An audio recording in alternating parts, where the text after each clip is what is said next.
I started with the Michigan Department of Corrections in April of 2011. My first day at the new location was where I experienced sexual harassment for the very first time ever in life. I looked to supervisors for help and upper management, and basically I was told that, what the gentleman does at the job, we know what he does, and we usually just sweep it up under the rug. And that was unacceptable for me. I've never been in a situation where I couldn't get myself out of. I can't come to work every day in fear of what this man is going to do to me, what he's going to say to me, or anything like that. I come here to just do a job, and it was really hard. So I had to seek help outside of the department to, get the justice that I needed or to feel like protected. And that's when I found Mr. Marko. Working with Mr. John Marko and his team was excellent. The communication was great. We communicated either by phone, in person, or through email. I was never doubting anybody within the team that they would drop the ball and then everything would fall apart.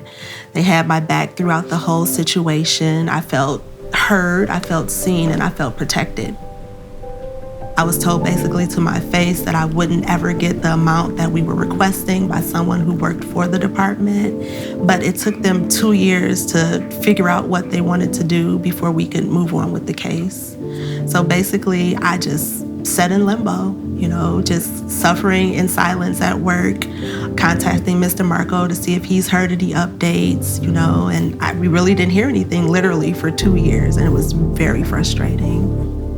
The final court hearing that we had, the judge basically said, I'm going to grant you $1.1 million settlement for sexual harassment against the Michigan Department of Corrections.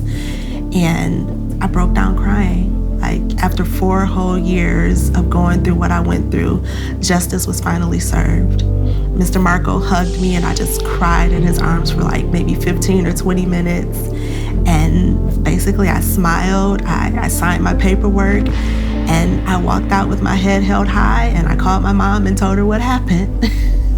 I enjoyed doing my hobbies again that I had given up for the past 4 years due to suffering from depression and anxiety. I do my flower arrangements, using my skills to make people live happy in life. Justice isn't served until we're heard, so speak up.